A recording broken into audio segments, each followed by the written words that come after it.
Locked tombs hiding things that have stayed buried for thousands of years. From gold-covered mummies and sealed coffins that might still hold curses, to mysterious vaults where heavy coffins moved on their own. These are tombs that were locked away because of what was found inside. The Chase Vault is a sealed burial vault beneath Christ Church Parish Church in Barbados, and it's got a pretty creepy legend attached to it. The story goes that every time they opened the vault in the early 1800s, the coffins inside had moved around. We're talking about seriously heavy lead coffins, but they'd open the vault and they'd be scattered around, flipped over, moved across the room, even though the tomb door was sealed with cement. This happened multiple times. They'd arrange the coffins again, seal everything up, only to come back later and find it in chaos. Eventually they had enough and just sealed it permanently and left the place alone. It was just too creepy. Logical explanation, maybe there was flooding or earthquakes, but that doesn't explain why only this vault had the problem. Other vaults nearby were fine. To this day, nobody wants to open it back up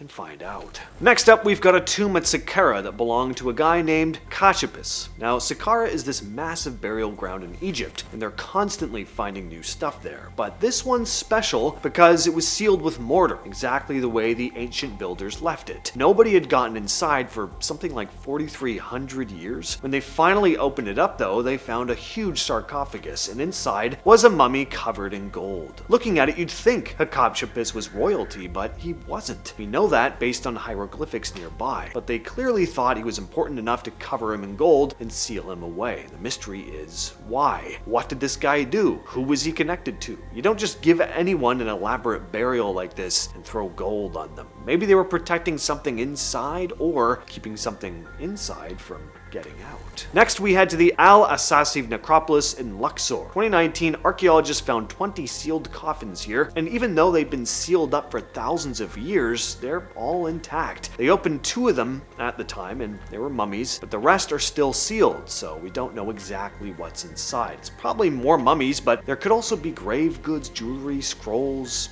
Who knows? And because it's been sealed this whole time, there's a really good chance that whatever's in there is in amazing condition. Ancient Egyptians were very serious about the afterlife. They put spells and curses on tombs, they wrote warnings. Some of these coffins might have inscriptions we haven't read yet. And yeah, I'm not much of a believer in curses myself, but that's also easy for me to say when I'm not standing in front of an ancient Egyptian coffin that's never been opened before. I'd probably be pretty nervous. Tomb WV25 is in Egypt's West Valley of the Kings, which is basically where they buried the really important pharaohs. But this tomb is different. They never completed it, and nobody knows exactly why. They found 8 mummies inside, plus fragments of artifacts and stuff. Some archaeologists think it might be connected to Akhenaten, who was a very controversial pharaoh. He tried to change Egypt's entire religion, made everyone worship one god instead of many. After he died, they basically tried to erase him from history, destroyed his monuments, chiseled out his name, etc. So if this tomb is connected to him, that would explain a lot. Maybe they sealed it and left it unfinished because of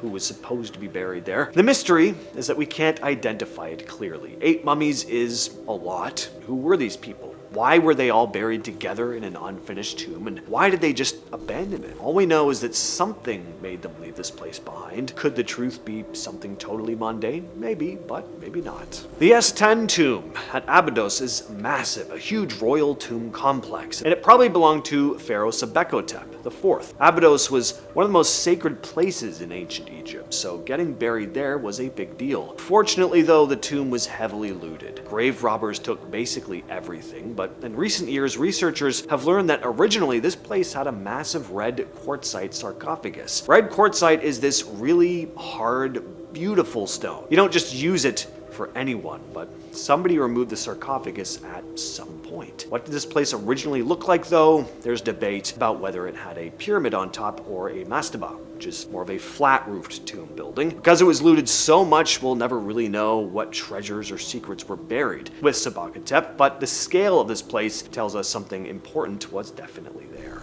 Talpiot Tomb in East Jerusalem has 10 ossuaries. Ossuaries are basically bone boxes. After a body decomposed, they would collect the bones and put them in these small stone boxes. Some of the ossuaries have inscriptions on them. One says Yeshua bar Yosef, which translates to Jesus, son of Joseph. Another has names like Mary, so obviously people lost their minds over this, claiming this was the Jesus family tomb. But a lot of scholars aren't too sure about that. Yeshua and Joseph were super common names back then. It'd be like finding a tomb in America with John, son of Joseph, and claiming it's John F. Kennedy. But is it possible? Sure. And if it really is connected, that would be absolutely massive. It would rewrite religious history. But back to Saqqara. Just earlier this year, archaeologists uncovered tombs that had been sealed with massive limestone blocks. And I mean seriously sealed. They didn't want anyone getting in. When they broke through, they found burial shafts leading to chambers containing over 10 burials,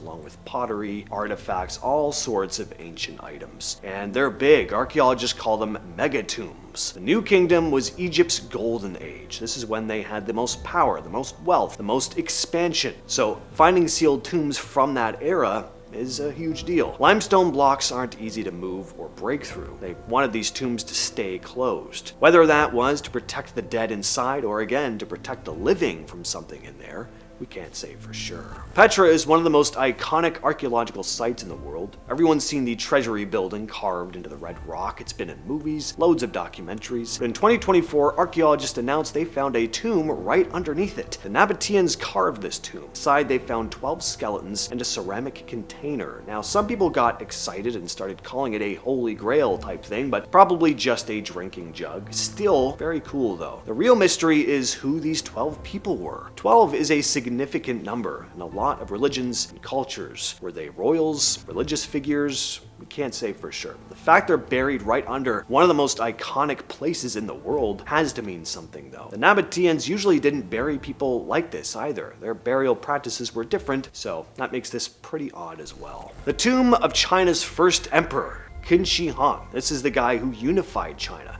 built the Great Wall, and was buried with the famous terracotta army. Thousands of these life-sized clay soldiers meant to protect him in the afterlife. They've never fully opened his tomb though. The terracotta army is just the outer complex. The tomb itself, where his body is supposedly buried, is still sitting exactly where it was when he was first buried. And there's a good reason for that. Ancient stories describe what's inside, talking about elaborate booby traps like crossbows rigged to fire at intruders. It sounds like legends made up to scare people away, but modern soil tests have actually found these elevated mercury levels around the site. The mercury part might actually be real. If that's true, opening the tomb could be genuinely dangerous. Mercury vapor is toxic. If there really are rivers of it in there that have been sitting sealed for over 2,000 years, cracking it open could release a cloud of toxic vapor. And, I mean, booby traps aren't even that much of a stretch either, so no one really wants to take the risk, even though the reward could be very high. Ancient historians say Qin Shi Huang was buried with incredible treasures: jade,